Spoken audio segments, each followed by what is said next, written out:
The 2023 NFL regular season is about to come to an end, and with it, there is just one regular season game left for these New York Jets. You know what? I think it's time. I don't care if the season's over yet or not. We're going to go ahead and do our season ending awards. We might as well just do it right now here tonight. We're going to do that. We got a whole lot of stats to get into, a whole lot of numbers, a whole lot of exciting stuff to get into, but it's Wednesday night. It's 10 o'clock and we're live.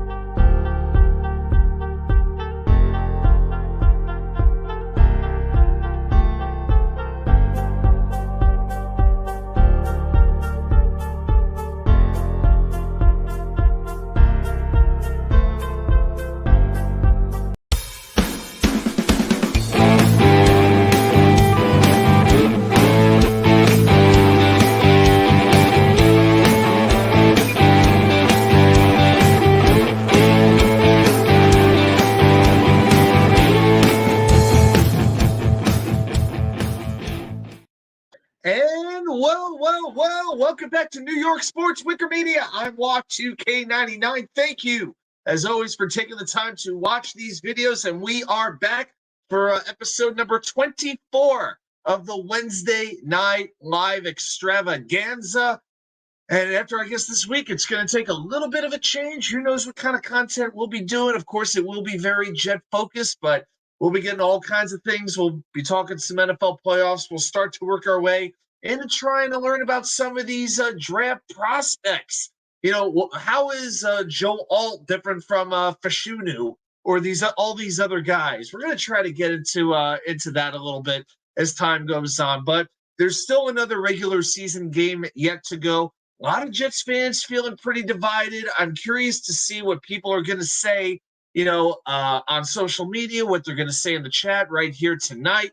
If you want the Jets to beat New England, end this just miserable losing streak that goes back, 8 years now, or if you would rather lose because the draft position's that much more precious to you. You can make an argument both ways, but I got to tell you guys, I would love, if this is the end for Bill Belichick in New England, I can't imagine a much better feeling than knocking him out of New England with a loss. It would be an absolutely beautiful, beautiful moment. Well, we're going to get into football in a little bit. But before we do that, I'm going to talk about what's on my mind here with a little bit of what we call 3 and out. All right, so the first thing I want to talk about, it's all NHL hockey here.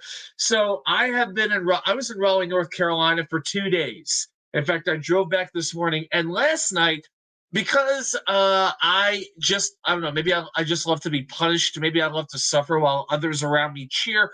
I decided to go to the Hurricanes versus Rangers watch party. That's right. Rangers Hurricanes were playing at Madison Square Garden, and I drove 10 minutes right north of Raleigh-Durham International Airport to watch the Rangers Hurricanes game with about 60 or 70 Hurricane fans, which I think is about half the freaking fan base that they got down there. No, they do have some good fans. It's just if the team wasn't good, nobody would ever go to those games. And the Rangers proceed to get absolutely what Browns Jets was? This was basically the same thing as watching Hurricanes Rangers. It was the same freaking game, just being outclassed for 60 minutes. The Rangers lose 6-1. You know what's amazing? The Rangers, probably their 2 worst losses of the year were this game and the 4-0 shutout that they suffered in Washington, D.C. And I was in enemy territory for both of these freaking games, guys. What was I thinking about? I should have stayed home, finished off this jigsaw puzzle I was working on of dogs in a park, 1,000-piece jigsaw puzzle, and finished off my bottle of Alamo Smallbeck red wine, which was delicious. But yeah, 3-1. I knew the game was over right there, and I took off. There was no point. Special teams were abominable for the Rangers. The power play couldn't get any pressure on the Carolina goalie. No second chance opportunities. The special teams were useless. But the Rangers will be back in it on Thursday night, hosting the Chicago Blackhawks as rookie sensation Connor Bedard will come to Madison Square Garden for the very first time. So that is a game to watch. And more big Rangers news. This is pretty cool. Brennan Othman, their number one pick from 2021, very highly touted prospect, has been called up today from the Hartford Wolfpack, and he is expected to play on Thursday. In 28 games this year, he's got 9 goals, 5 on the power play, and 14 assists. So he will probably play in the bottom 6, probably on the wing. One of their row forwards, Tyler Pitlick, is out week to week. But I'm very excited to see Brennan Othman come up. All our best to Tyler Pitlick as he recovers. All right, before we get into the next topic, I want to say hi to a few people in the chat. The great Jets Mess. You know, it wouldn't be a show if Jets Mess wasn't the first one here to say hello, and I'm glad you're here, my friend. Hank G, Happy New Year to you as well. Let's all hope 2024 is better than 2023. I don't know about you all, but yeah, I'm very happy to turn the page from 2023 for a whole lot of reasons. And the Mets and Jets are just, those are the side notes. If you know me, you know what I'm talking about. But yeah, a lot of stuff that has made this year very, very difficult. The great Pure General in Sports. If you don't subscribe to him yet, well, what are you doing?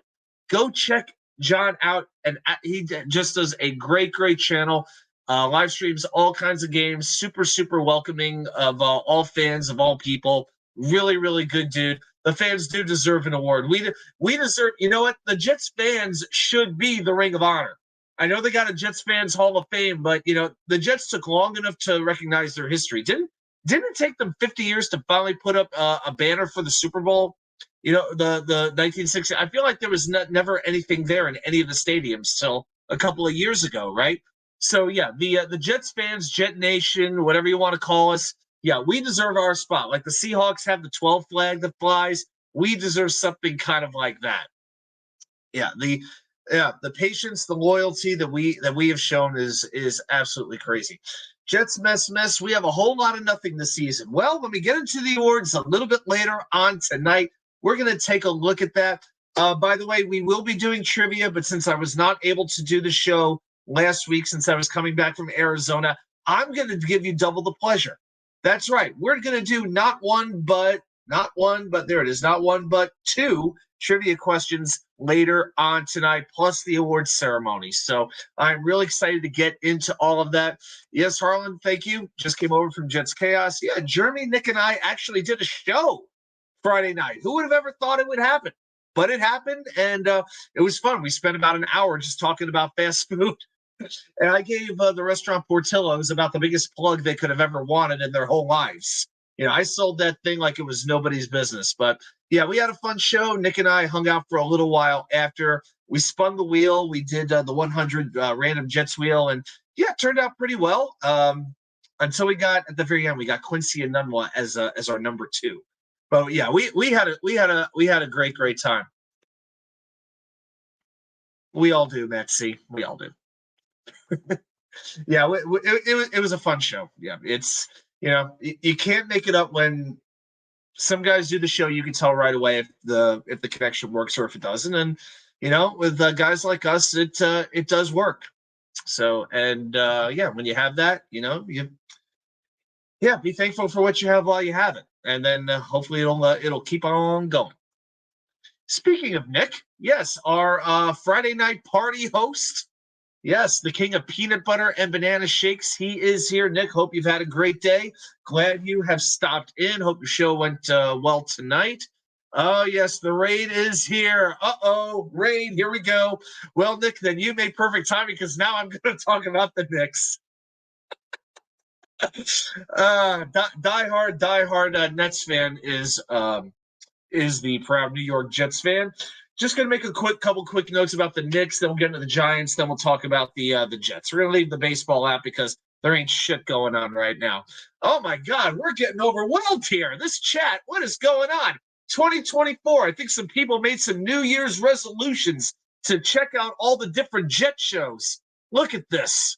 Look at all this craziness here. It's going so fast I can hardly keep up. I'm going to need a producer now. Man. I love chaos. Somebody has to. Jeremy, good to see you. Good to see you. Hope you're having a good one. Happy 2024 to you. All right. And the great Project Prospect with Dom C. The Mel Kiper and Todd McShay got nothing on Dom C. He knows the prospects. As a matter of fact, I went through some of his rankings because Dom, you don't know this, all right?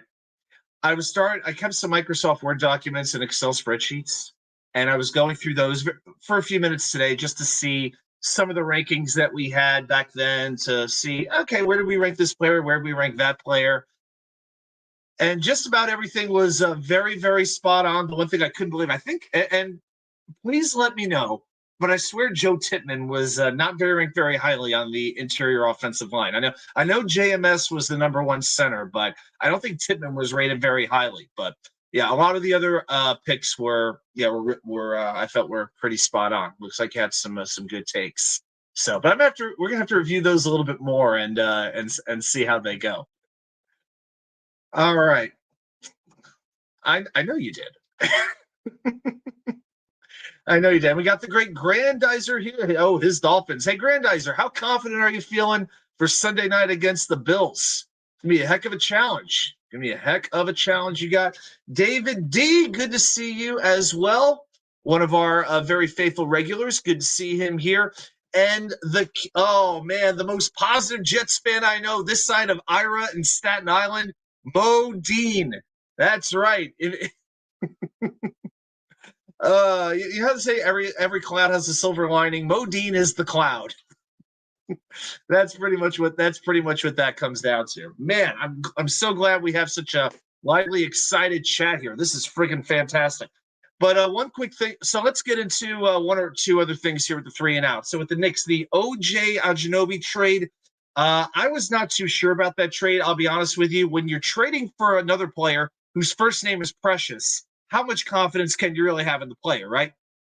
But the Knicks definitely needed to make a change in this roster. They were a good team, but by no means were they going to have a chance to compete against the Celtics, the Bucks, and teams of that nature. So you bring in a player who's very, very good on defense, very tenacious, can hit a three-point shot, a better shooter than RJ Barrett. I will give Barrett credit for being an absolute professional, mature beyond his years, but just maddeningly inconsistent, if that's a word. Super, super inconsistent. But in that first game against Minnesota, who's really good, they were like 24-7 coming into that game. The Knicks were plus 19 in point differential when he was on the floor. And it hurts to lose Emmanuel Quigley, but let's be honest, the Knicks were not going to pay him $25 million or $30 million a year. Not when you just signed Mitchell Robinson, Josh Hart, Dante DiVincenzo, and you may have to ante up to keep Jalen Brunson in a couple of years. I know right now the Knicks are playing the Bulls right now. Knicks up, I think, was it 77-71 late in the third quarter. Knicks on top. All right. And I want to make one quick comment on the Giants, and particularly Saquon Barkley. By the way, can we stop saying that Tommy DeVito got screwed? I mean, I'm an Italian from Jersey, proud of it. But can we stop acting like this guy was Phil Simms or Dan Marino? This was a lesser version of Linsanity, is all this thing was with Tommy DeVito. Okay, he is what he is. If he's fortunate, he'll be the number 2 Giants quarterback next season. The Giants are trying to win games. Tyrod Taylor gives you a better chance to win those games. So nice for him that he had his little run, but it wasn't ever going to be anything more than that. But the Giants, they're going to have to make a decision on Saquon Barkley. He turns 27 years old in February, which in NFL running back years makes you about 89 years old. And he was asked yesterday if he wants to remain a Giant for life after getting the franchise tag to play this season. And I read Barkley's quote, and I thought it was interesting. He said, there was a genuine hesitation in his voice, right? He said, yeah, I've mentioned before I wanted to be a Giant for life. That was a goal of mine when I got drafted. I wanted to leave a legacy here. It's out of my control. I have no say. It's up to those guys upstairs, Joe, the general manager, and those guys. They've got to do what's best for the team. They'll make a decision. Me saying I want to be a Giant for life like I did last year, it doesn't help or it doesn't hurt, so I'll leave it to those guys. It's really the business talk with him, but I just have a feeling he will give the Giants a chance. But yeah, he knows this is the time where he has to cash in. Because as a running back, when you hit 30, you're generally on the way down nowadays. And Barkley has been, without a doubt, the most valuable player on the Giants offense this year. And I think even though the running backs don't get paid very well, he does deserve to be rewarded. Let's just see if it's by the Giants. All right, well, let's get rid of the 3 and out. And now we're going to get into our main content. So, what the heck? Even though we may not be proud to scream it, we're proud anyway. Let's say it together. Come on, let me hear you, everybody.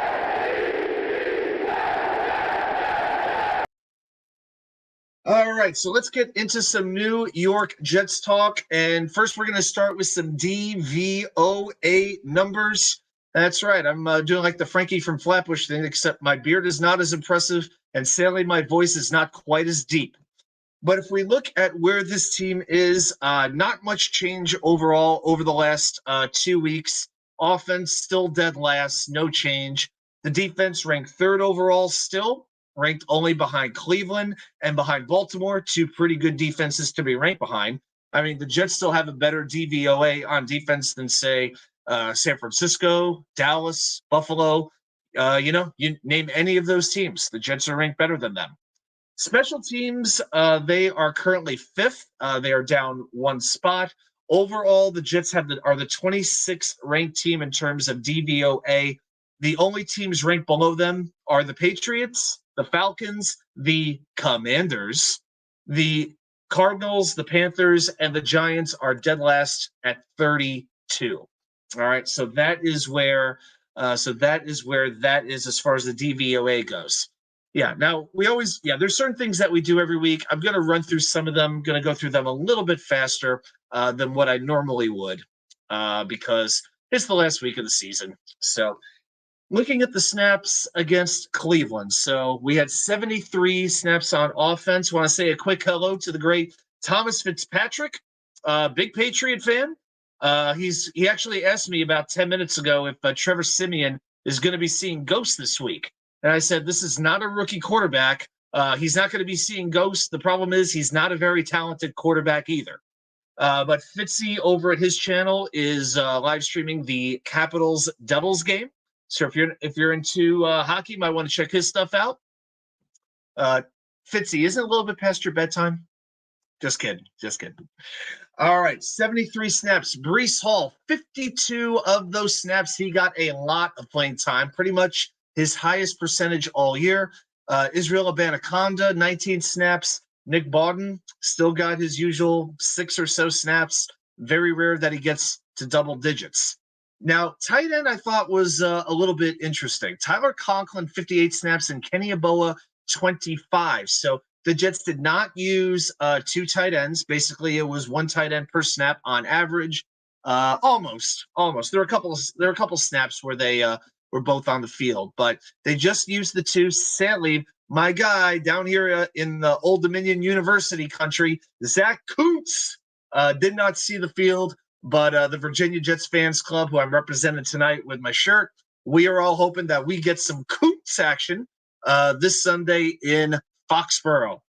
All right, Garrett Wilson, 72 snaps. Jason Brownlee, 71. When was the last time Malik Taylor got a snap? Malik Taylor, is he in witness protection or something right now? Where's he hanging out? But yeah, the Jets have really rotated through all these different receivers, just trying to find somebody who could stick. Ultimately, they can only do so much. But Brownlee had 71 snaps. Xavier Gibson had 51. Irv Charles with 6. Randall Cobb with just 3. And then as far as the offensive line goes, well, Mekhi Becton, yikes. 73. Laken Tomlinson, another yikes, 73. Joe Tippmann, same thing with 45. Joe Tippmann was 73, excuse me. Xavier Newman had 45 snaps. Jason Hansen had 27. Billy Turner had 1. And I think Carter Warren. Yeah, I think Warren got a minute out of that. Yeah, I think he kind of ran off the page. But, Newman, Hansen, and Turner kind of all were rotating a little bit there on the line. Okay, and then we will go over to defense. So the defense played 61 snaps. All right, that's up 5 from the previous week against Washington. Jermaine Johnson and Quinnen Williams both with 41. John Franklin Myers, you saw his snap count go back up again as he works his way back from the ankle injury and hip problems that he's had. 34 snaps, a little over half. Solomon Thomas also with 34. And I got to say real quick, I think Solomon Thomas has been kind of an underrated player this year on this defensive line. I think a lot of us were not that excited to bring him back. It's like, well, he's a good guy. He wins the charity awards, but how much does he really produce on the field? I really feel like Thomas has been an okay backup player. I think he's been one of those players who's been better in the defense this year than he was last year. So I wanted to give Thomas a little bit of respect. Bryce Huff, 24 snaps. Michael Clemens with 20. Bruce Hector with 20 as well. Jalen Holmes at 17. And pulling up the rear, Will McDonald with a mere 10 snaps. So you can see Robert Saleh talking about in these last 3 games, we really want to get Will McDonald some more snaps. So far, sadly, it is not coming to fruition. And then at linebacker, just about the same as what you would expect. C.J. Mosley played all but 1 snap. Quincy Williams, 57 snaps. Jamian Sherwood, 16. Those were the only 3 linebackers. And then at cornerback, Sauce was 60. DJ was 60. Michael Carter played 34 snaps. Brandon Eccles, just 3.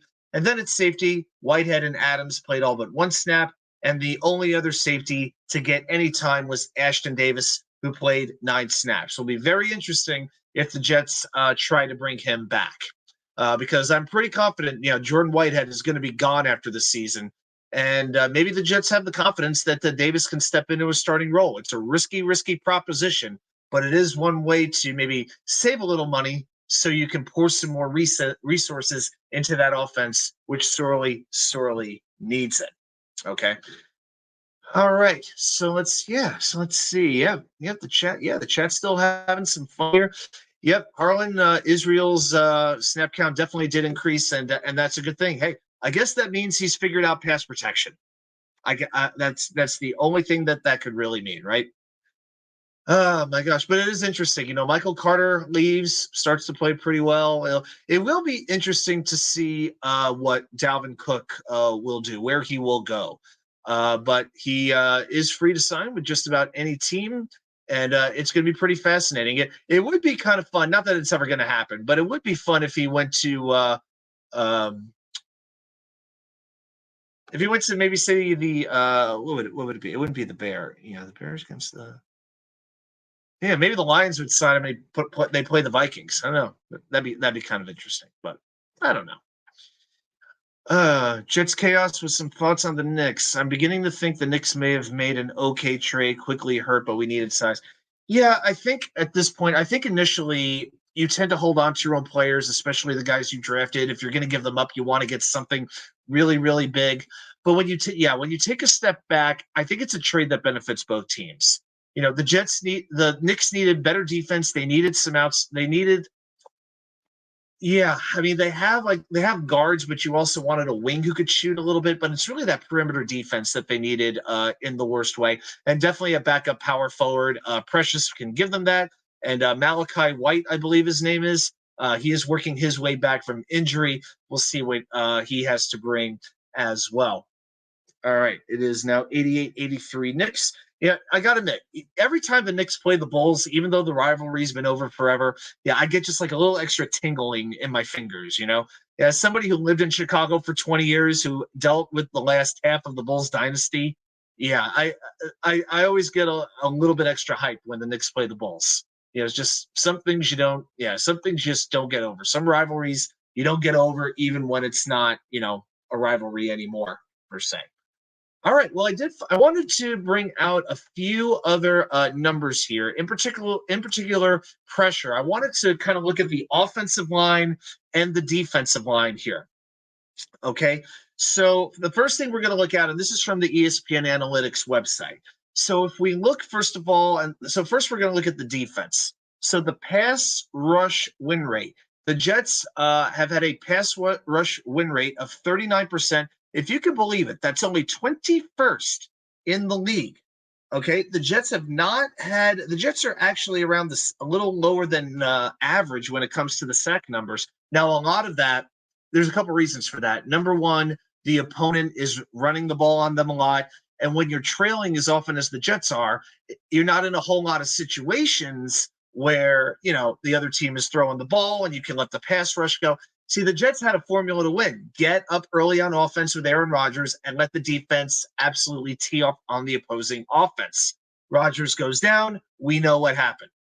Okay. So I think that's one reason the pass rush win rate has not been as good as it has compared to other teams. But the run stop win rate, actually, I'm going to one thing on the pass rush win rate. The Jets actually have two players in the top 10 in pass rush win rate at their respective positions. So Bryce Huff is currently 10th with a 21% win rate. That is 10th amongst all edges. And defensive tackle, Quinn Williams is 7th.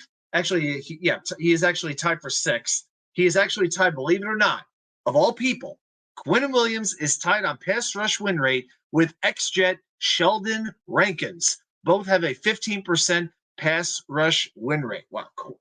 Imagine if Sheldon did stay, who knows? But the run stop win rate, I think this is probably the most pleasant surprise, that the Jets are second in the league in run stop win rate. We wouldn't think of it that way because we have these like images of the Jets getting beat on the ground, but it actually hasn't happened as much as we might think. Jermaine Johnson ranked number 8 in the NFL among edge players with a 31% win rate at stopping the run. And Solomon Thomas, there's that name again, number 10 among all defensive tackles at 39%. That's even better than Quinn Williams. Okay, so Solomon Thomas, the 10th best defensive tackle at stopping the run. I think that's pretty cool. I would not have thought of that.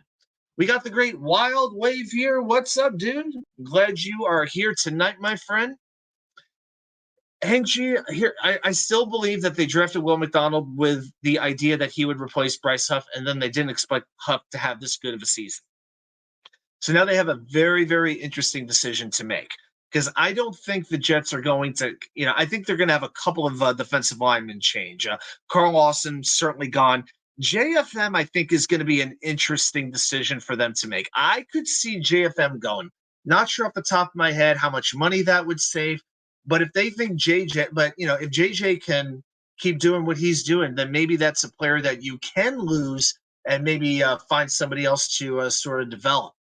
All right, because with this pipeline, you want to keep bringing in some young players. I could see this being a sort of situation where every year the Jets draft at least one defensive lineman. Some general managers, some head coaches believe in drafting a quarterback every year because you never know when you're going to need one. I think the Jets might be the same with defensive linemen. Now, I'm not saying day 1 or day 2, but I could see a pipeline pick going to that defensive line. Wild Wave, I don't understand why all Jets content creators stream at the same time. Like Saturdays are free. Yes, Saturdays are free because people are out doing stuff. I'm out doing stuff. Shoot, right? So, yeah, I mean, that's just one of those things. I tried, when I started doing the show, I tried to time it in a way where it wouldn't interfere with other people. A lot of other shows go like 8 p.m. to 10 p.m. So I figured I'd go on at 10, a little bit later. And, let's just do it that way. I just felt it was the right thing to do. All right. But the run block win rate, yikes. No, yeah, that is just, the pass block win rate and the run block win rate, absolutely unacceptable. We think about the Jets offensive line as really being an issue with the pass protection, but the run block win rate is actually worse. 29th and 31st, and to say the least, no Jet ranked in the top 10 in any of these categories. But then again, when you go through 14 different offensive linemen to get through a season and there's no cohesion, this is what's going to happen. I think it can be easy to blame Keith Carter. I couldn't tell you whether it's really his fault or not. I've heard some of the players don't like him. Well, they didn't like him too much in Tennessee, but they still performed well for him. I don't care if they like the coach or not. I just care that they play hard and that he actually coaches them well and we see progress. And I'm not quite so sure that we're seeing progress. Now, Joe Tippmann's getting better, I think, over time, but some of these other guys, what have they really done? I mean, what kind of progress has, say, Max Mitchell made? Just as, for instance, Carter Warren, maybe a little bit. You can make that case if you wanted to. But, Laken Tomlinson hasn't gotten much better at all. If anything, he might have actually regressed this season, depending on who you talk to and what metrics you want to use. So, yeah, it is very, very frustrating to see the offensive line ranked this low in both pass blocking and run blocking. very, very frustrating. And let's get that back on. Yeah, because when that's the issue, then it makes it that much harder for everybody else to do their job, and that's what makes people like Garrett Wilson and Breece Hall. It makes their performances look that much more impressive. Because how often was Breece getting hit in the backfield? He gets the ball and then boom, he's hit immediately because this offensive line can't block. Really, really frustrating. That's Samini. We'll get it. We'll get into Tippmann a little bit later during the awards. So yeah, we'll talk a little bit about Tippmann. Yeah, we will definitely get into that. As far as we'll talk for a few moments here about the Jets Patriots game that's coming up here. So we know Zach Wilson, Jason Hanson, and Jeremy Ruckert are all out for this game. Wes Schweitzer did return to practice at guard. He is limited with a calf. As far as the Patriots go, left tackle Trent Brown did not practice this week with a illness. He also, I believe, missed last week as well. And they do have a lot of players, the Patriots do, who are limited. Christian Barmore, Anthony Jennings, Hunter Henry, Jonathan Jones, Julius Peppers, Devontae Parker, Matthew Slater. Those are just some of the players that who are limited. So we shall see what winds up happening. All right. And yeah, we'll definitely have our game preview coming out over the next day or two. It is pretty interesting. The Jets Patriots, that is one of only 3 games in the league this week that has absolutely no playoff implications at all. Pretty amazing that Jets Patriots would be in that category, but that is the way it goes. All right. Let's put up a couple of quick stats here about the New England Patriots. I got 5 key stats for you. All right, so these are the stats to know about New England. This is, and let's just take a little bit of joy in this. This is the first season the Patriots will finish last in the AFC East since 1992. That was, how long ago that was? That was still a 5-team division then. Indianapolis was still in the division. So since it went down to 4 teams, this is the first time that New England will finish in the cellar.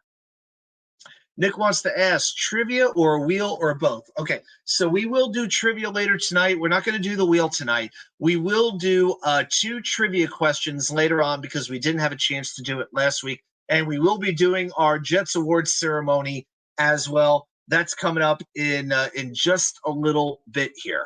Yeah, I'm pretty excited about it. Okay, the offense of the Patriots has scored 14.6 points per game. That is the worst in the NFL. Yes, actually worse than the Jets, believe it or not. The offensive line has a 42% pass block win rate. That is the worst in the NFL, even worse than the Jets again. Yep, so it's pretty amazing to think the Patriots, who had a rock-solid offensive line for decades, and I do mean decades, they had so much to do with the success of that franchise, and they don't get the recognition. But yeah, whether Matt Light, Logan Mankins, you name the guy. But yeah, it is the exact opposite of it now. Dead last in the league. But their defense is allowing just 87.4 rushing yards per game. That's second best only to the Bears. So this is one of those games where I hope we see more from Breece Hall than just running up the middle, more from Izzy Abanikanda than just running up the middle. This is the type of game where you want to get them out in space, get them some open space, and let them try to, juke and jive their way down the field.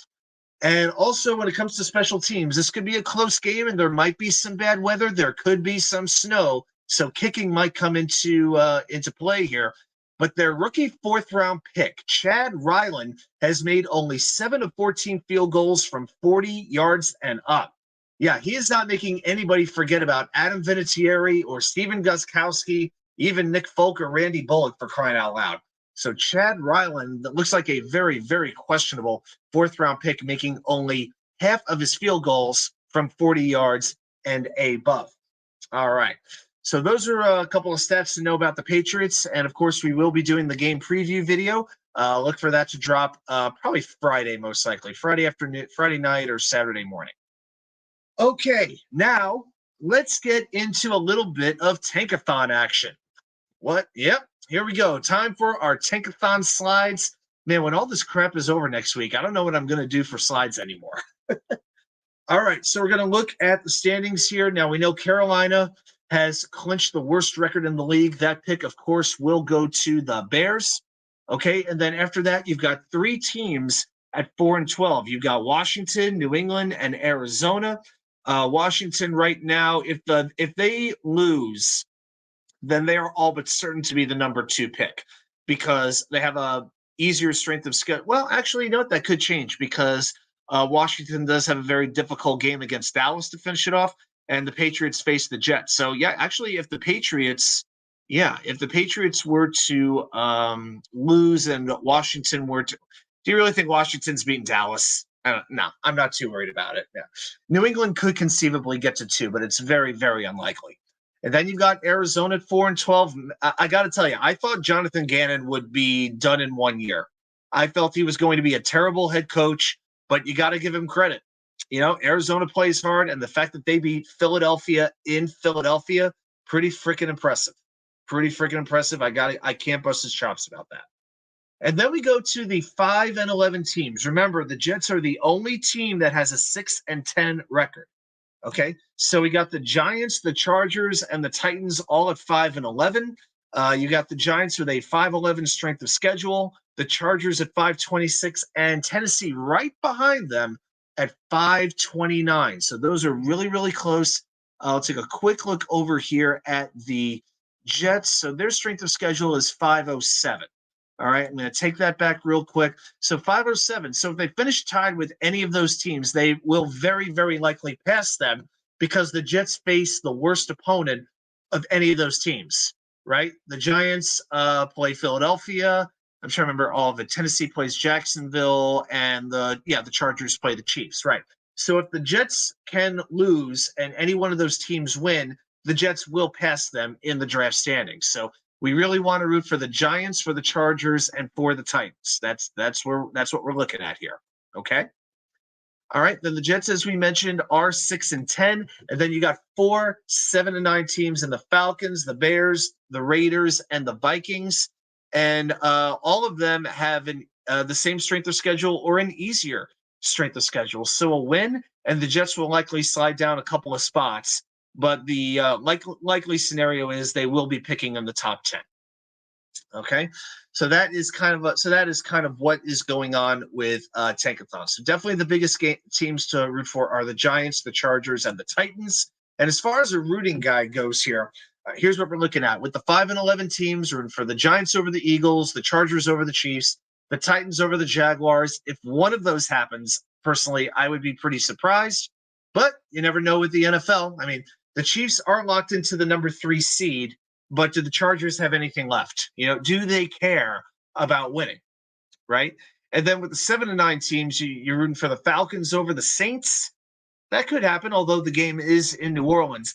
The Bears over the Packers. I got to tell you, I think this is going to be a very interesting game. You know, I love my 2 favorite football rivalries are Steelers, Ravens, and Bears, Packers. I mean, living in where I did for all those years, you know, in the west suburbs of Chicago, there was nothing like Bears Packers, especially when you go to like a bar in Northeast Illinois, like that Northeast Illinois to Kenosha, Wisconsin area, because you're right in the middle and the bar's like split 50-50. That's when it's the most fun.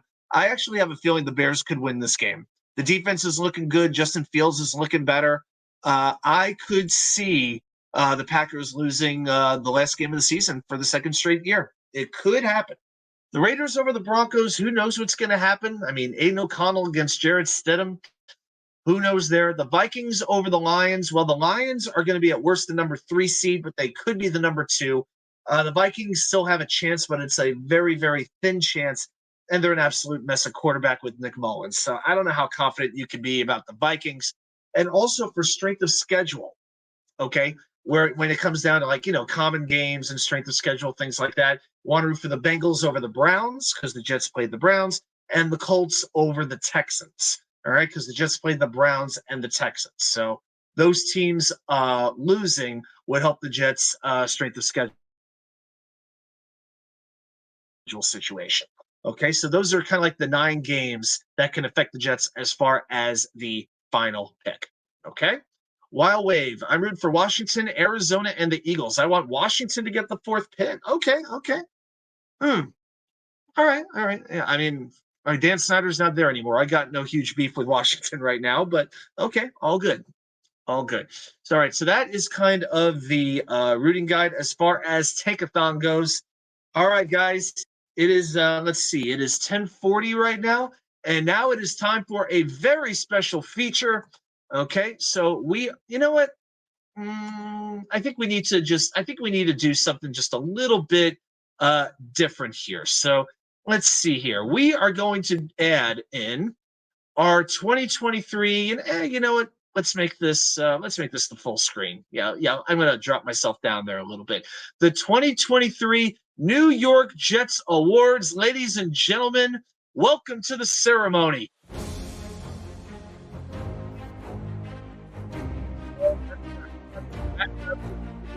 Ceremony. And yes, this is all legal. I downloaded this, so this is all good. All right, so we're going to run through a bunch of categories. We're going to talk about MVPs, LVPs, Rookie of the Year, Best Plays, Worst Plays. I got another couple of fun categories for us to do as well. Let's do a quick, let's quickly check the chat here before we get started. Yeah. Are these the Wackos? Waka, waka, waka. And I know Stevie did his awards earlier today, but hey, I was already working on mine anyway before he did. So, and hey, he did come up with some of the categories that I did. All right, so our first category of the night is offensive MVP. You know what?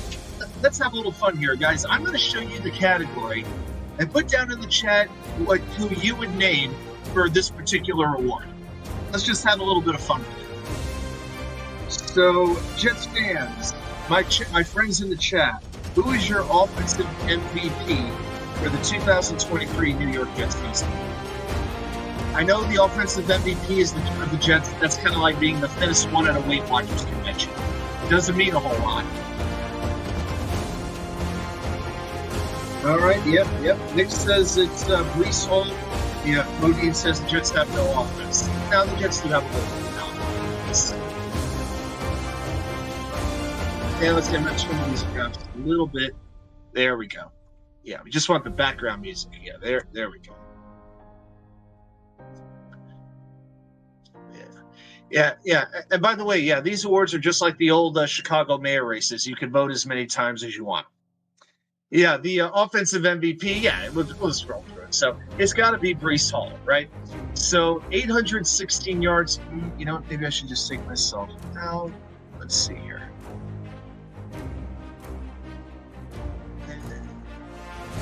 There we go. Yeah. Y'all don't need to look at me all night long, right? Okay. So Breece Hall, 816 yards rushing plus 579 yards receiving, has scored 8 of the Jets' 17 offensive touchdowns. Yeah, I don't know who it could be, but Breece Hall. You know, Garrett Wilson is about the only other one who comes close. Defensive MVP. All right, who would be your defensive MVP? Now, you could go a couple of directions on this one.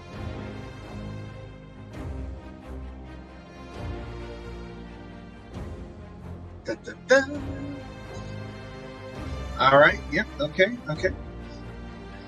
Yeah, there's about 3 or 4 different players. Yeah, easily 3 to 4 players you can pick from, and yeah, nobody could really argue with me.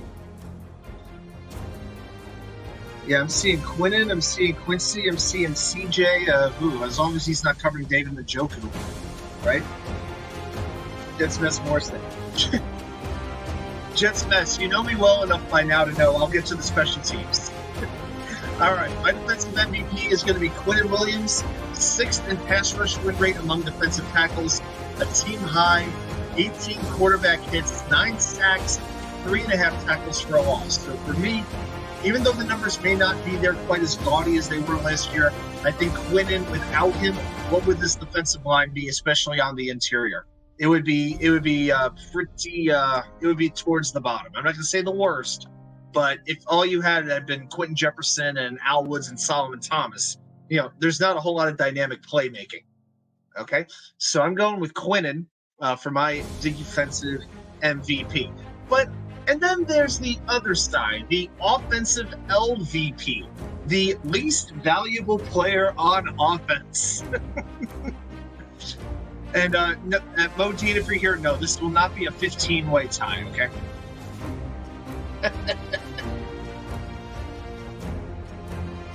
3.5 sacks, not 9. And I guess the numbers I looked at were off. All right, my apologies on that. Yeah, 3.5 sacks. Maybe I said it backwards. 3.5 sacks, 9 tackles for 9 quarterback hits. I think that's what it is. 18 quarterback hits. You know what? I had it backwards. 3.5 sacks, 9 tackles for a loss. Excuse me. All right. Least valuable player on offense. Harlan Abraham says Becton. Hank G says Turnstile. I think that means Billy Turner, right? Okay. Jet Smith says CJ Uzama. Very good pick as well. All right. You all have some good picks, but for me, my offensive LVP is Alan Lazard. 23 catches on 49 targets, 311 yards, 1 touchdown. That came in the game against Kansas City. 4 drop passes. That's an 8.2% drop rate. And this is the part that I know really got me. 5 penalties. 5 penalties. It's one thing if you're Mekhi Becton or if you're a cornerback, if you're in those types of positions. But 5 penalties by a wide receiver when it's like false starts, these types of penalties, that just shows a lack of concentration, a lack of focus. And to me, that is inexcusable. When you consider the contract he got, no excuse for that. None whatsoever. So Alan Lazard is my LVP on offense, my defensive LVP. Now, I will say this. I had one particular player in mind, but the more I thought about it, I could not give him that particular award. So I had to switch it. I thought for a moment, I'll be honest with you, I thought about Jordan Whitehead, but the fact that he did have 3 interceptions in the game against Buffalo, I couldn't give it to him. I just couldn't do that. Yeah, Dave, you like the music? Yeah, I thought that would add a little bit of fun to it. Yeah. Sadly, I did not have a tuxedo in my in the house to put on for the moment. Jets defensive LVP. Yeah. This is Michael Clemens. Michael Clemens may be making an appearance tonight on the show. That could happen.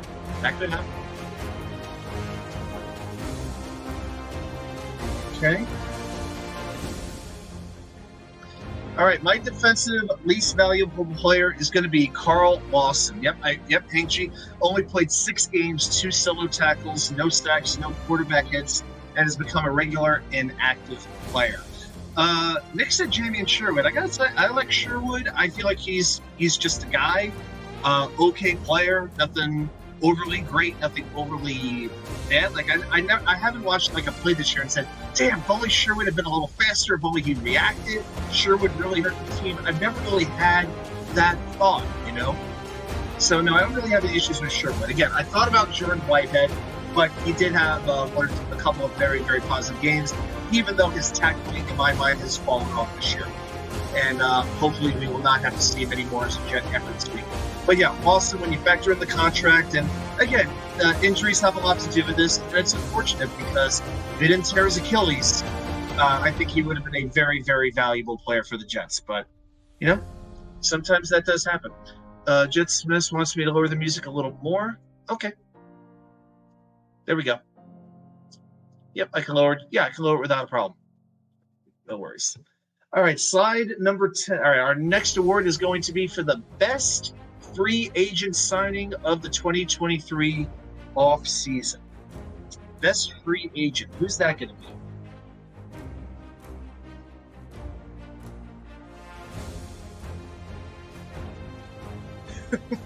Party pooper. I got to be honest, deep down, I really wanted to give it to Thomas Morstead. I really did. Modine says Aaron Rodgers. Yeah, I don't think Aaron Rodgers was a free agent signing last I checked, right? I don't think that's the way it went down. Wild Wave says Al Woods. That's a very, very good call. Yeah, the run defense really took a hit when he went down for the season. But I don't think Al Woods will be back with the Jets next year, but hopefully the Jets can get the young, cheap version of Al Woods in the draft or in free agency. All right, the best free agent signing for me, I agree with Nick. is Quentin Jefferson. Really stepped in well for just a couple of $1 million on a one-year deal. I think his contract is what, 3.6 million? Not that much at all. 14 games played, 6 sacks. I think including 2 against Buffalo, and 13 quarterback hits on injured reserve to finish the season. But a very, very good pick. It was his first time also playing in the 4-3 defense in many, many years. He had been used to playing 3-4 really in Seattle, but he stepped into the Jets defense and did a great, great job. So Quentin Jefferson, very, very good signing. He gets my award there. Our next one, you know what it's going to be, the worst free agent signing that the Jets had. And sadly, there are a couple of nominees here. Yeah, I think we could easily come up with 7 or 8 easy nominees on this one. For the worst free agent signing, who would you all go with here? Nick, Lazard sweeping the awards. Believe me, I really thought of it. I wanted to give it to Lazard as well, but I gave him, I don't want to be too harsh. I gave him the least valuable player on offense. I felt he deserved that.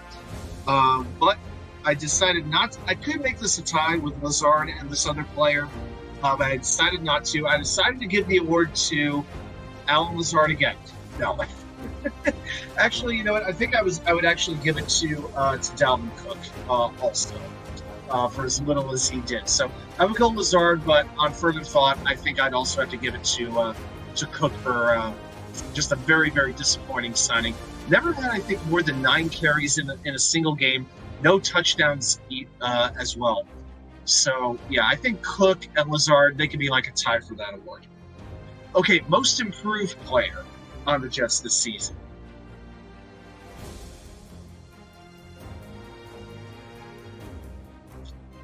Okay. Modine, Dalvin Cook got 0.2 yards a carry. It was that high?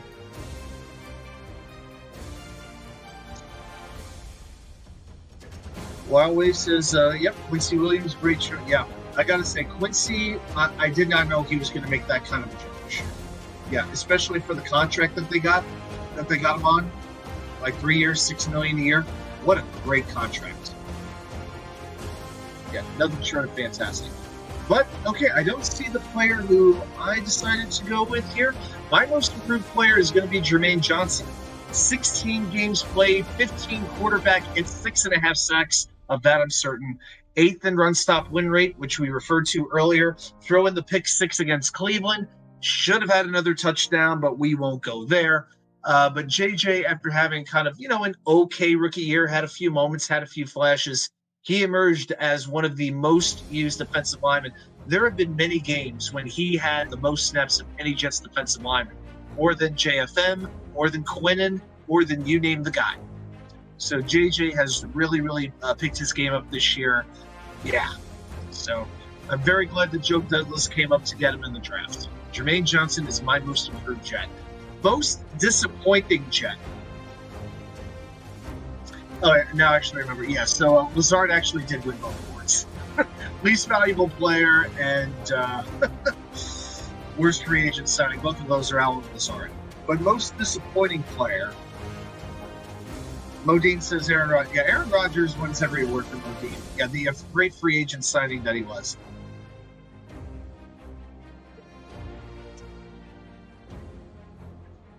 Ooh, Grandizer with a great question. Adam, who gets the best and worst Jets Content Creator Award, Most Improved Jets Channel? Whichever one's give me the highest super chats.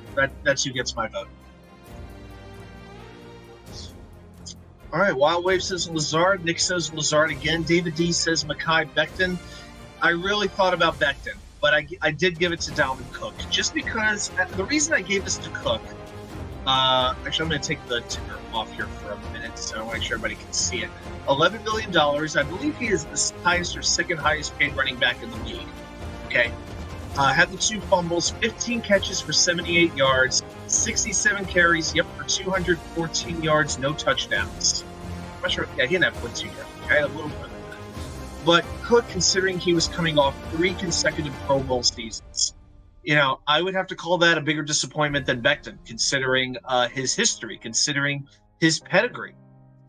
Now, I was not one who was 100% sold on the acquisition of Dalvin Cook, but I was willing to give it a chance. And unfortunately, it just did not work out for anybody.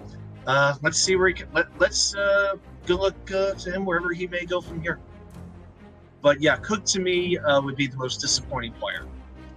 Okay, Rookie of the Year. I think this one's slam dunk. I think this one, along with Offensive MVP. Yeah, I don't know who else. I think y'all know who this one's going to be. But yeah, I'll give y'all a second to give your thoughts. I'm sure there'll be a few votes for Jared Bernard Converse. I'm pretty confident.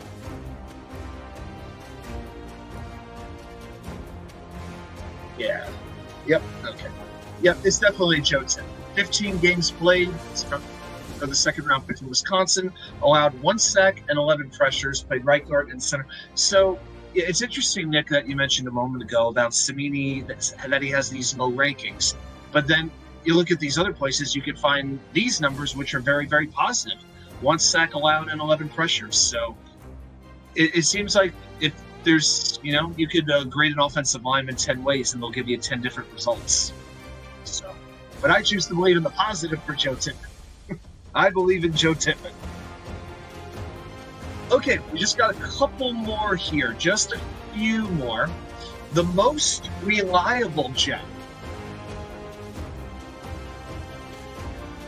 Nick says Jason Brownlee for Rookie of the Year.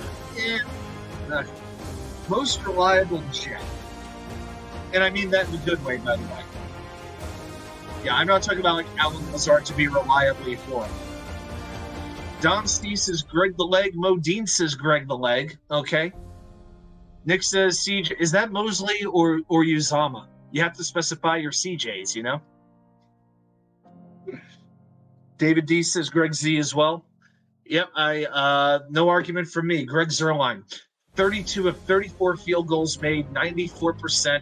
That is the second highest field goal percentage of his career. And Zuerlein has been in the league now since 2012. He's been in this deal a long time. And he was kicking consistently in the low 80s. But he has gotten better and better and better since he's become a Jet. Made 15 of his 16 extra points. And in 5 of the Jets' 6 wins, can you believe this? 5 of the Jets' 6 wins, he had to kick 3 field goals or more. Wow. So, yeah, we know he has a 1-year contract. Hopefully the Jets are willing to give him maybe a 2-year deal because he very, very, very much so deserves it. So Greg Zuerlein, most reliable Jet. The Don't Tick Me Off Award. Oh, yes, the Don't Tick Me Off Award. Yes, Cimini ain't giving that one out. Who wins the Don't Tick Me Off Award?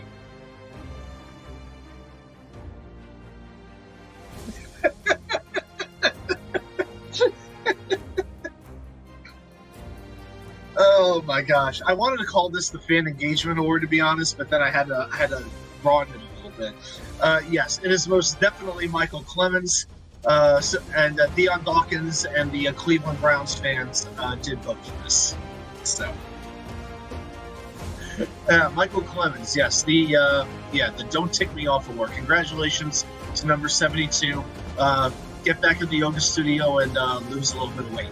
Okay, the most misunderstood Jet. Most misunderstood Jet.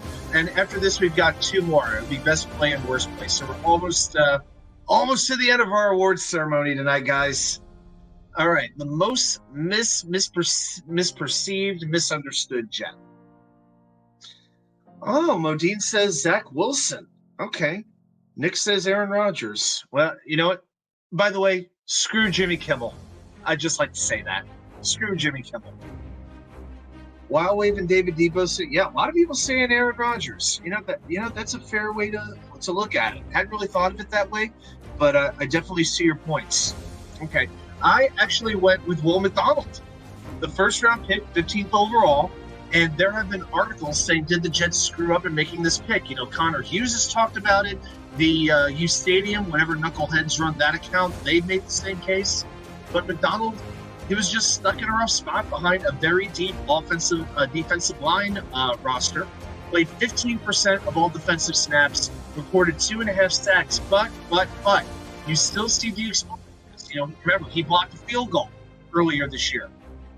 You know, we've seen him make some great run stops where he exploded right past the offensive line so quickly that they could not even get a hand on him, and he would get tackles for a loss. Now, McDonald could, learn to play against the run a little bit better. He's kind of like right now where Bryce Huff was after his first or second year. And I think the idea is eventually he will take Bryce Huff's role.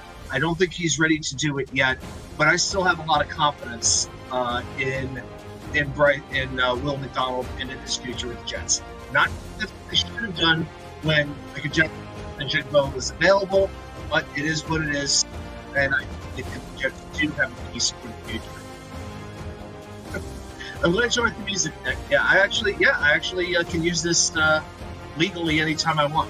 So I get this one website. I get 3 downloads a month, and I use one of them on this. I just have to put the link for the song in the description, and it's all good.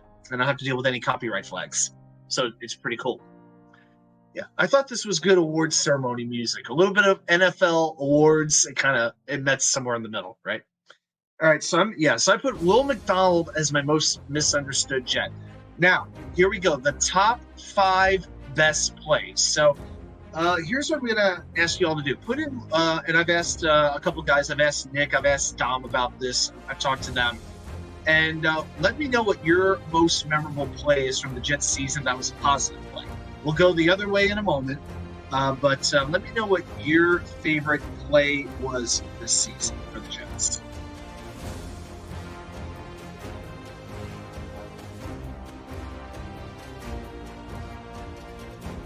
Knicks win.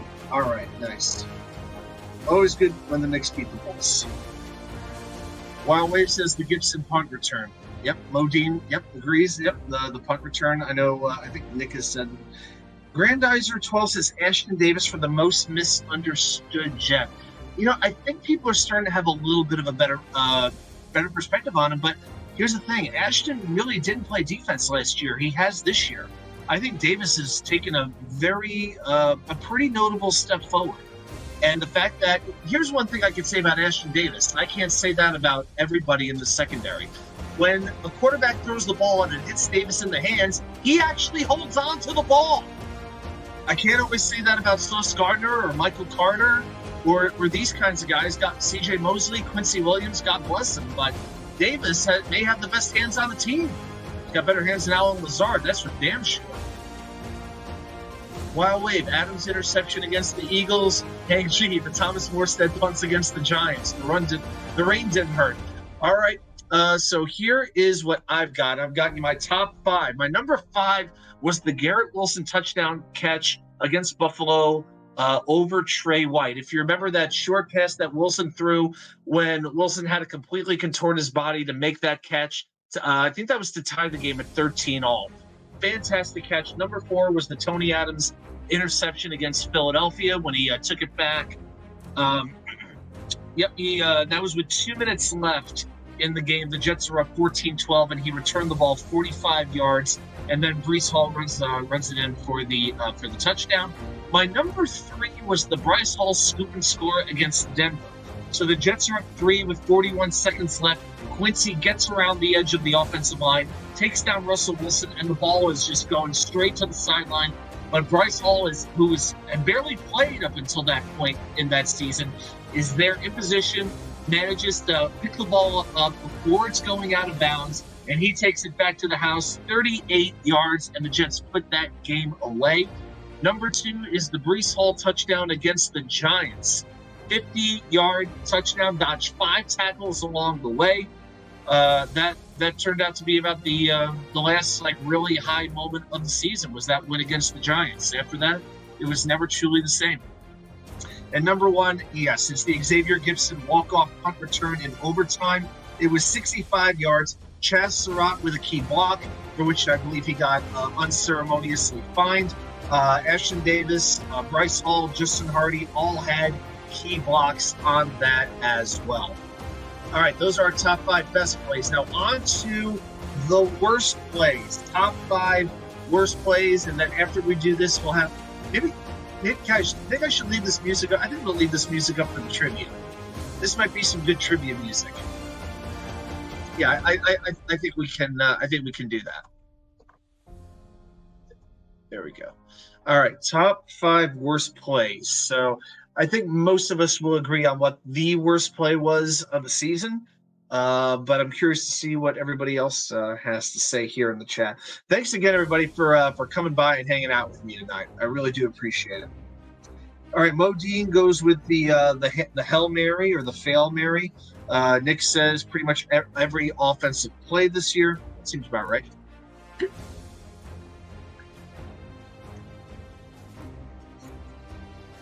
Only one more game where we have to watch this crap. Thank you, Lord. Wild Waves backing that one up. All right, I see what's up. Okay. Okay, worst plays. Fail Mary. A lot of people going with the Fail Mary. Okay. Well, here are my top 5 worst plays of the year. Number 5 is the Darius Davis punt return for a touchdown against the Chargers on Monday Night Football. 87 yards, not even 2 minutes in. And it was the kind of game where you felt like even before that, the Jets had to play nearly perfectly on defense, nearly perfectly on special teams. And yeah, this was like the first time the special teams really, really messed up. Maybe they're the only real mess up they had all season. But that, to me, right at that point, you just never felt the game was going to be in it. Okay. Number 4 was the Michael Carter II interception against Kansas City, which was taken away by that Sauce Gardner penalty. It would have given the Jets the ball back. Instead, Kansas City was able to keep that ball and run the clock out. Man, yeah, that was a very questionable holding penalty on Sauce. And yeah, you could just tell the referees just took that away from us. Really, really, really sucked. Really a frustrating loss. Number 3 was the Fail Mary, the Javon Holland interception return on Black Friday. Trevor Simeon's arm and Javon Holland's speed, not a good combination for the Jets. Number 2, this one I think, this was one we need to remember. This was against the Raiders when Zach Wilson had a 3rd and 7. This is early in the second quarter, made a 23-yard run, and he seemed to go in for the touchdown. He dove and got in for the touchdown, but the referee ruled that he stepped out of bounds on the 4-yard line, and that cost the Jets the touchdown. HG, is there a worst ref call category? I think it's the Sauce penalty. That's the most memorable one for me. But yeah, I'm sure that we could spend all night here thinking about terrible calls that screwed the Jets over this year.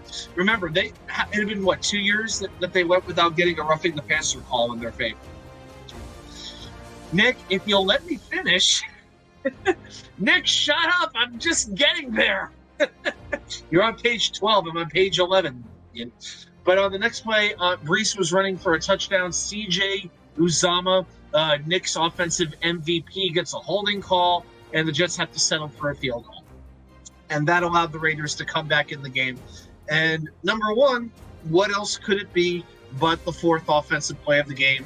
When Leonard Floyd came around the end, when the Bills signed Floyd, I had a sick feeling that he was going to wreak havoc for that defense. And, everything just worked out in exactly the wrong way, and it led to our hope going just being torn apart, just like Rodgers' Achilles was that day. So that is it as far as the worst plays go. I do have one more thing here.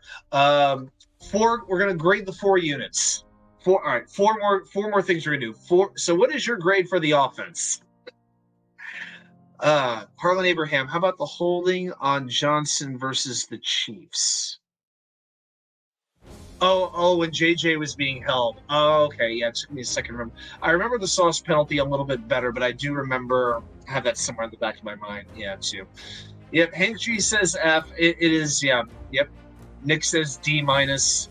Yeah, did you all go to school when you had D+ and D-, or was it just straight D? I was always used to just D's myself. Matt C says A+. Yep. I'm sure if Fitzpatrick was here, he'd give it an A+ as well. Paul moves it up. Okay, Harlan Abraham says D. Guys, I agree with that. I graded a D. It is when you factor in the red zone ineptitude, the third down ineptitude, which are historically bad. 21 offensive touchdowns, the worst in the league. The only reason I moved it up to a D is because of the pure talent of Breece Hall and Garrett Wilson. The fact that Wilson had 1,000 yards, amazing. So yeah, I am going to give them a D.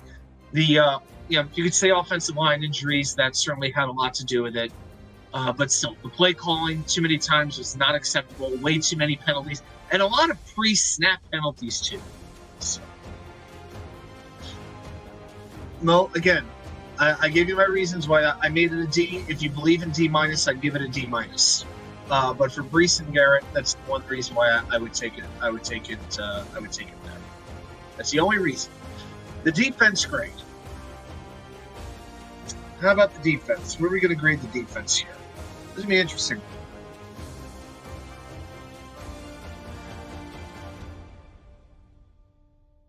Yeah. And again, when you're down to 14 offensive linemen, I mean, there's only so much you can do. And when the quarterback gets hurt as well. So Wild Wave says A minus for the defense. Okay. Matt C goes with a C for the defense. Okay.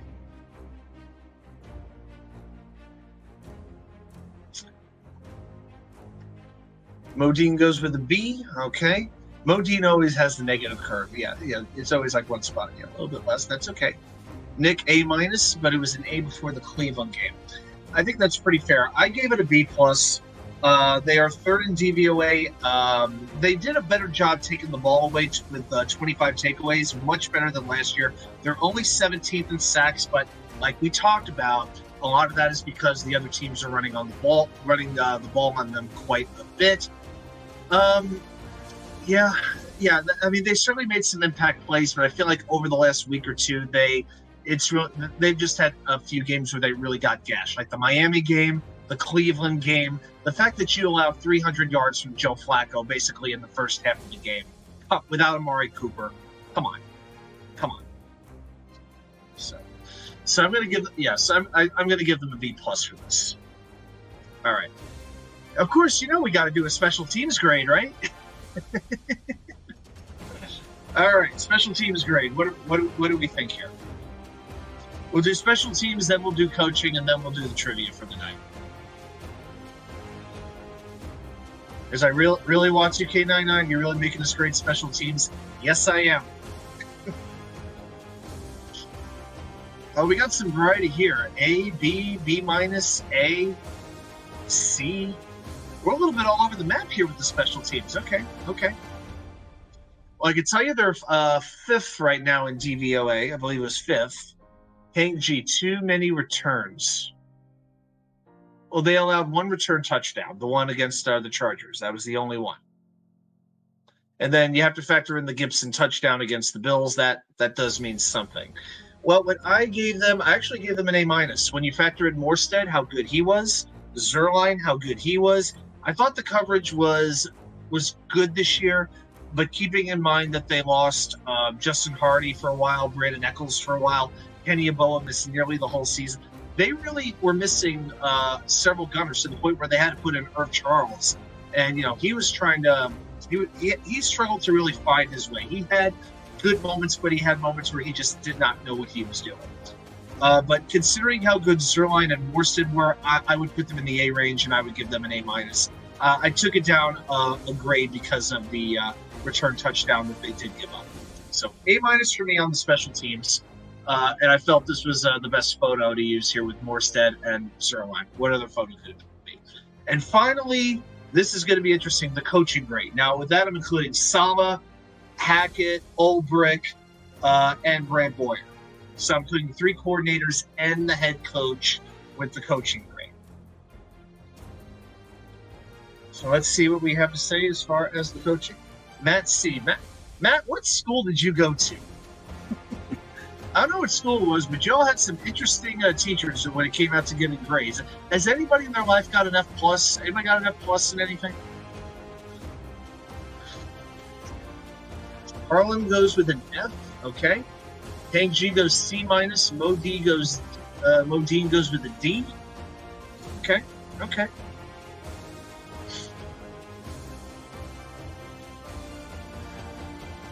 Wild Wave goes D+.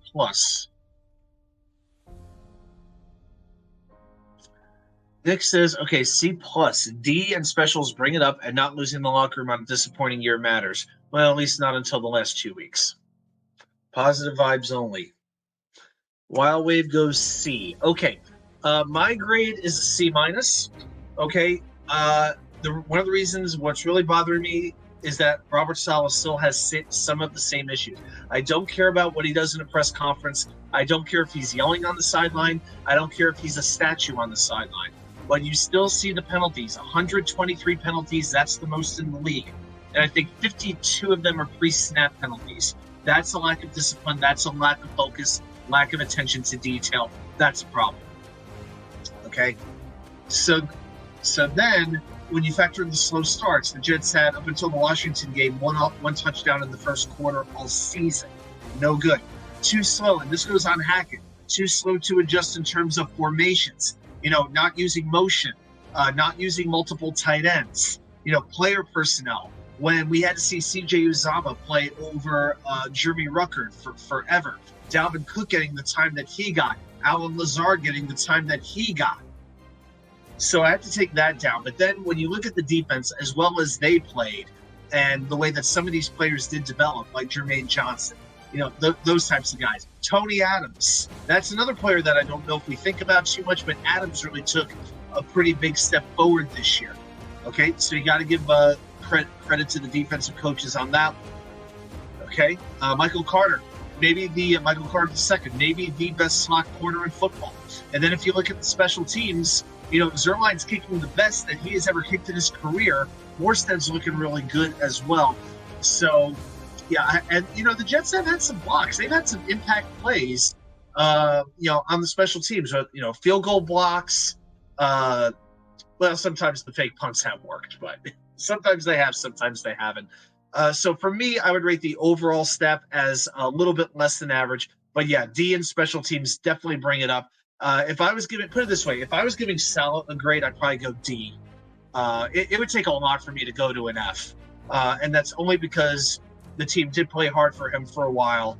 But again, there's certain things that I see as perpetual problems with him. And they have, I don't know if Aaron Rodgers fixes all of it by himself. That's my concern. Nathaniel Hackett, yes, F. If I was to give anybody an F, it would be Nathaniel Hackett when it comes to the coaching staff. So no denying that at all. Okay, so those are the awards. I hope you liked that little gimmick that we had tonight. Just thought I'd do something a little bit fun. Yeah, I know the season's not over yet, but I thought it'd be a fun thing to do. Let's see here. I've got to move this up. Let's see here. Yeah, screen's giving me a few issues here, but yeah, I can still work with it. All right, no problem. Okay, guys, tell you what. It is about 11:18. Actually, before I do that, Matt, I want to come back to this. Jeff Ulbrich is the only coach not getting a flat-out F. What about Brant Boyer? What about the special teams coach? What would you grade him? Because you can't say this is a bad special teams unit. This is probably top 5, top 6 special teams unit in football. It's my opinion. So, yeah. So if you do feel like giving Boyer an F, so cool, totally, you're right. But I would be curious to get your reasons on why. That's all. Great segment. Thanks, Hank G. I appreciate that. The great Johnny is JJ. Yeah, Virginia's JJ. Yep. This is we got this hoodie. It's I'll stand up for a second. It's got the gradient look on it. So there's actually a few of us who have that hoodie. We got them at our friend Art's place about a year and a half ago. So there's a few of us who have these hoodies. Of course, I got the president one. So, but yeah, it is a pretty cool deal. Trying to find some sort of thing with the merch so that we can order some, but. Yeah, finding the right distributor, the right quality, and all that kind of stuff. Yeah, that's definitely something I want to do during the off season. Tell Mike Westhoff that, then get back to me. Yeah, it is pretty cool, and it's super comfortable. It's like that really light, that nice light mid-weight hoodie, so it's not super heavy, like just pure cotton. Brant Boyer has survived regime after regime. I'm pretty sure Brant Boyer was our special teams coach when Weeb Eubank coached. Pretty confident. Okay, guys. Well, I'll tell you what. Let's see here. I think we can. Yeah, let's move on. Let's move on. I think it's time to do something that we didn't have a chance to do last week, but I think it is time to do a little bit of New York Jets trivia. Let's.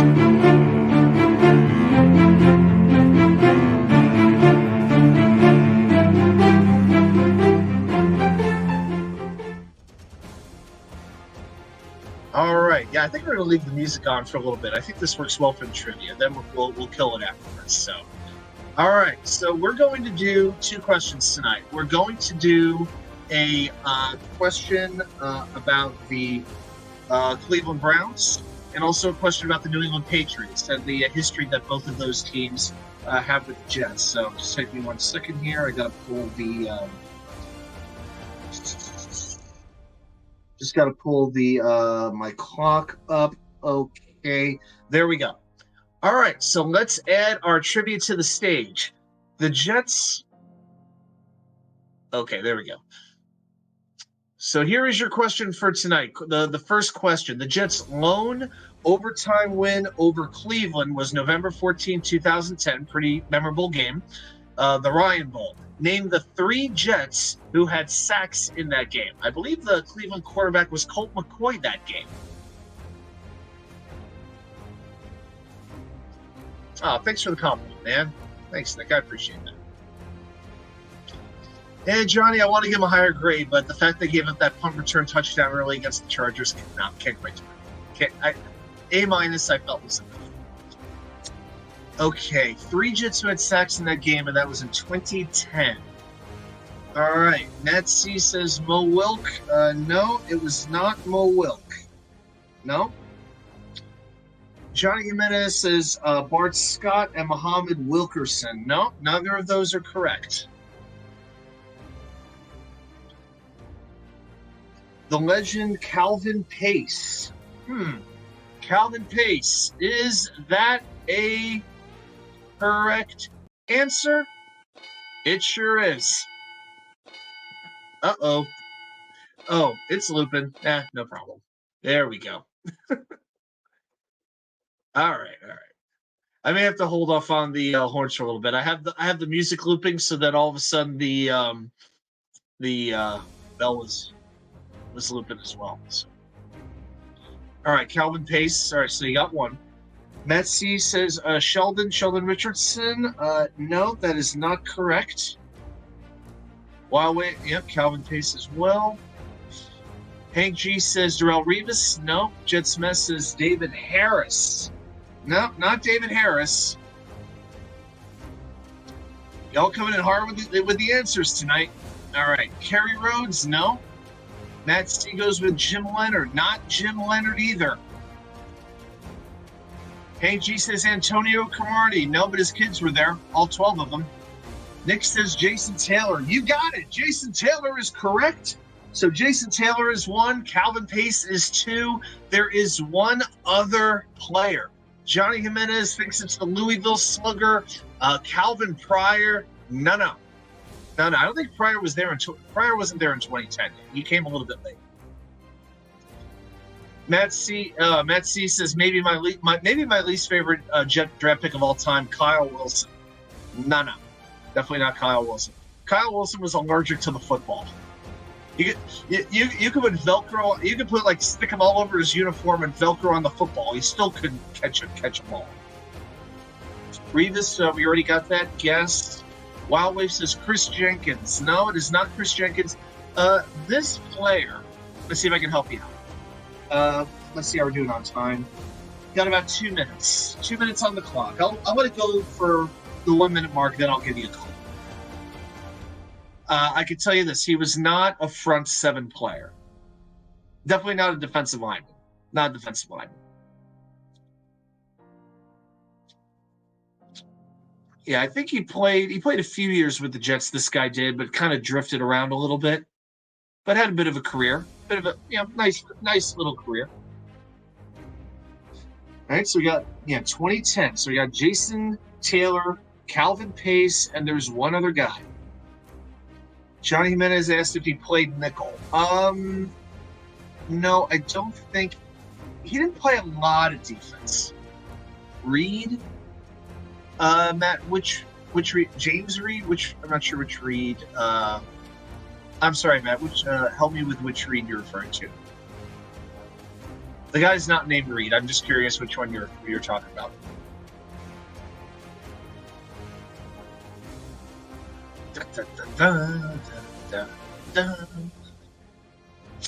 Okay, I think we're down to one. This guy played a good amount of special teams. Think special teams. See if that helps you all. Oh, by the way, I do want to mention, I think I am at 7 for subscribers. We are at 796 at the beginning of the show. We are so close to 800. So close to 800. So please like and subscribe if you haven't yet. So close to 800. Jamal, Sean Ellis, no. Jamal Westerman, that is a very creative guess, but it is not Jamal Westerman.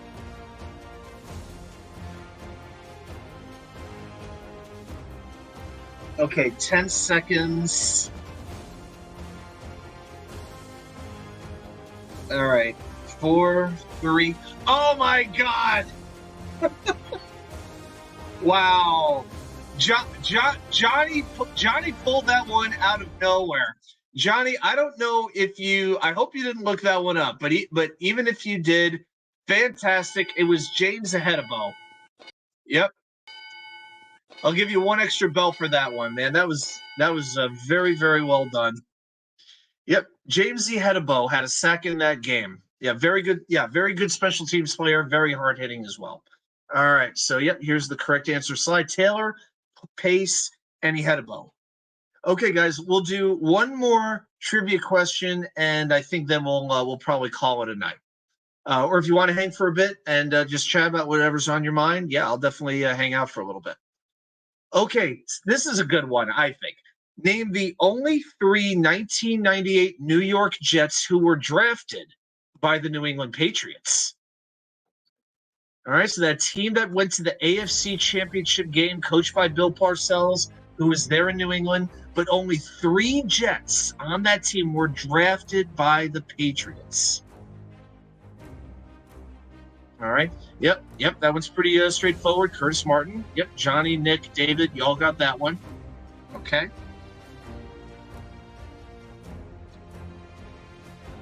So Curtis Martin is one. Yep. And he was drafted in 1995 in the 3rd round by New England. 3rd round. Amazing. All right. So that's one. Now, can you name the other 2? Harlan Abraham says Ty Law. No. Ty Law. I think Ty Law was still with the Patriots. Yeah. Ty Law was not on the Jets in 1998. Actually, just to be safe with for any guesses I get, I'm going to pull the Jets roster up from that year.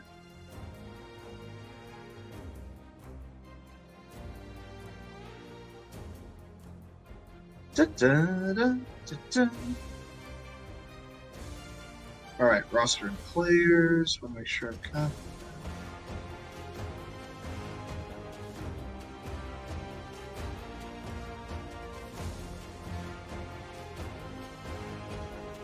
Okay, let's see. So, yep, we got Curtis Martin. Who else? 1998 Jets, one of the most beloved teams in the history of this franchise. All right, I think I see Aaron Glenn. No, Aaron Glenn was a Jets draft pick, 1st-round draft pick. Alex Van Dyke. Yeah, Alex Van Dyke definitely was not around on that team. Yeah, not quite.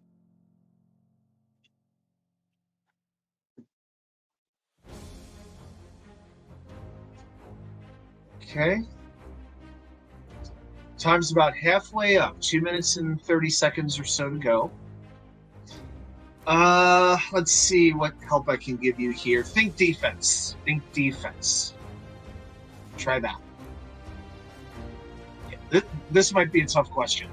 This might be a little, this might be a hard one.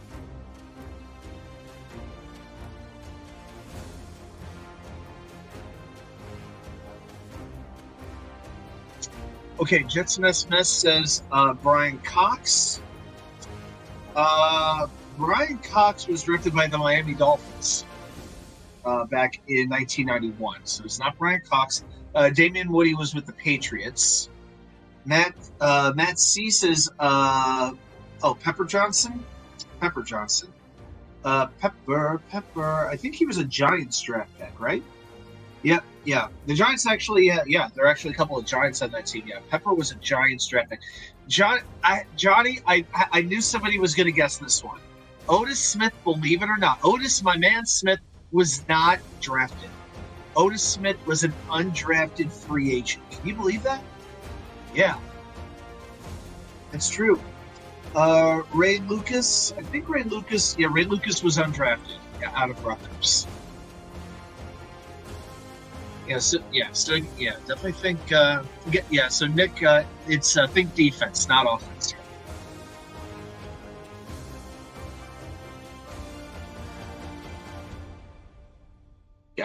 Yeah, both these. Yeah, there's two other players, and they're both on defense. 1 minute left on the clock. Yeah, I want to get too specific here, but defense. One was drafted in 1991. One was drafted in 1993. So these weren't rookies. These were guys who had been around a little bit, and were there for the Patriots Super Bowl against the Packers.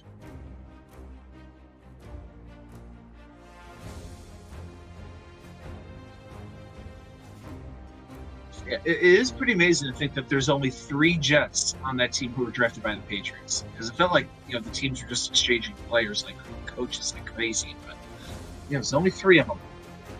You got the one with Curtis. All right, guys, 10 seconds left. All right, think secondary. Think secondary. The 1998 Jets secondary. And it's not Aaron Glenn. So who else might be there? And it's not Otis Smith. Johnny Jimenez says Lewis. Are you thinking Mo Lewis? Yeah, Mo Lewis was a Jets draft pick, 3rd round. Proud New York Jets fan says Henderson. I think I know who you mean. And guess what, my friend? You are correct. Jerome Henderson was drafted by the Patriots in the 2nd round back in 1991. So that is exactly right. Yep, Johnny, somebody already guessed Brian Cox. Yep, Cox was a Dolphins draft pick. So we got Jerome Henderson and we've got Curtis Martin. Can you name the last player? Also in defensive back. I'll see if I can narrow this down a little bit. Yeah, I probably wouldn't know. He played for the Patriots, for the Jets, and finally for the Lions. Yeah, Jerome Henderson actually was an assistant coach with the Jets for a couple of years after he retired. I think he's an assistant coach in the league right now, as a matter of fact. Yeah, I think he's currently coaching. Might be with the Lions, if I remember correctly. Nancy Ferguson? No. Yeah, so this guy played 8 years in the NFL, 4 with New England, 2 with the Jets, and 2 with the Lions. Didn't play... Yeah, and he played like every game with the Jets during those 2 years. So he played every game. Ferg? I'm not... I'm trying to figure out who you mean by Ferguson. Oh, Jason Ferguson. Jason Ferguson was an undrafted free agent. Yeah, secondary, not defensive line. Big secondary.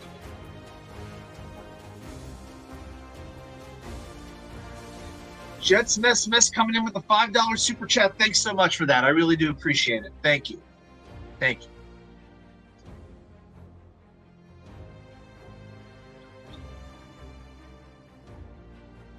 All right, guys. I'll give you another minute or so, and I think we're going to call it. You guys are close. You're close, but 1998, he was in the secondary. Played 8 years in the NFL. Went to college at Michigan. How about that? It's Wolverine. Ooh.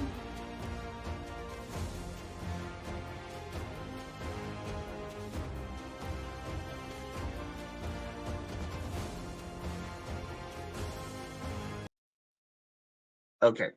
I think we're good with the music for the night. All right.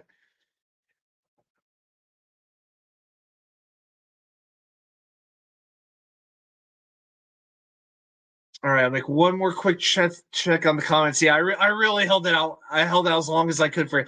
Hey, Crowley Norman, haven't seen. Hey, man, so glad you're here. You got here right at the end of the trivia. But yeah, glad you came here. Yeah, Otis Smith was an undrafted free agent. Yep, he was guest earlier. Yep. So it was Corwin Brown was the guy's name. So it was Jerome Henderson in 1991. Corwin Brown was drafted by the Patriots in 1993, and of course the Hall of Famer Curtis Martin was drafted in 1995. So that is your trivia for the night. We had two, I think, pretty good questions here. Yeah, pretty challenging. So yeah, we'll still do some trivia. I think as we go on over the next couple of months, the questions will be a little bit more about Jets playoffs, which is a very brief history, but we'll get into the Jets drafting history as well. We'll have a lot of trivia questions that talk about the Jets drafting over the years. All right, guys. Well, I'll tell you what. This has been a fun hour and a half. Obviously, we couldn't do the show last week. I was coming back from Arizona. Was not doing all that great. Johnny, oh my God, I was in Raleigh. That's how I opened the show. I was in Raleigh last night at a watch party. It was me and like 50 Hurricanes fans. That was not fun. It was not fun. But I'm very excited for Brennan Othman to get called up, and we'll see him tomorrow night against the Blackhawks. Thursday night, Rangers Blackhawks. Rangers hosting Connor Bedard. So hey, Knicks took down the Bulls. In round one, New York versus Chicago. Tomorrow night is round number 2 with the original 6 matchup. Very much looking forward to it. All right, guys. Well, I'll tell you what. I think we're gonna call it a night. But man, this was a fun show. Want to thank everybody for coming in. Nick, Dom, Jeremy, go check their channels out if you haven't already. Give them a subscription. Give them a thumbs up on their videos. Give them some attention too.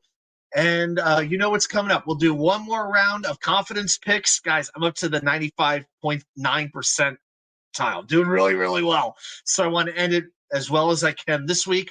We will do the Jets versus Patriots preview video. We'll do our bold predictions one more time. And then at the end, we will do the 3 key plays you may not remember that affected the outcome of the game. I hope we kick the Patriots' ass. I can't say I'm confident it's going to happen, but it's time for this freaking win streak that they have against us to end. Draft pick spots be damned. That's how I'm feeling right now. Hey, Curly Norman, 10 o'clock. I'll be back here next week, and I trust you will too. All right, everybody. You guys are awesome. I thank you so much. We'll see you right back here with more content from you know where. The Wicker Chair.